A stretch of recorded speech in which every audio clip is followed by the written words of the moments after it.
Now, the murder of 20-year-old Khanice Jackson last week has sparked renewed calls for legislators to speed up the passage of the sexual harassment laws. But former acting public defender Matonda Mokulo is concerned that the bill, now before Joint Select Committee, is not far-reaching enough. Janela Precious has that report. It's like a race against time. We have a deadline. I am hoping that we will be able to take the report to Parliament on the 7th of April. After decades of back and forth, the country appears to be on track in establishing critical sexual harassment laws. Several groups have made presentations before the Joint Select Committee on the proposed bill. But former acting public defender and attorney Matonda Mokulo has outlined 3 areas which he argues must be strengthened to ensure the legislation is far-reaching. Like, what is sexual harassment? In the bill, it's described as the making of any unwelcome sexual advance towards a person. It is not sufficient for us to say, well, if the person, again, who raises this sees it as sexual harassment, then that is enough.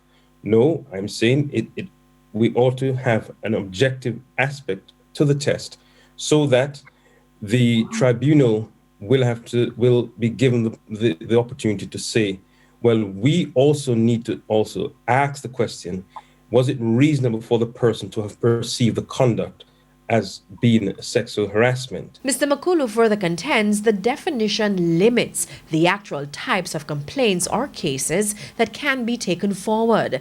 The bill lists 5 things which constitutes sexual advance, among them physical contact of a sexual nature and making sexual suggestions, remarks or innuendos. It will undermine the very objective of the legislation if we can only see or have regard to 5 types of sexual advances. That issue was discussed at last week's Joint Select Committee. In explaining why the bill stresses physical contact, member Kamina Johnson-Smith explained that once an individual feels violated in any form, they can seek justice. I think that they're more likely to bring these cases where the physical action is manifest because it's more provable, I think, but or more likely to drive them to need to do it, to make the report. So I would be very hesitant to remove it. Meanwhile, Mr. Mokulo is also concerned about the absence of provisions made in the bill for people who are victimized after making a sexual harassment report. In the bill as it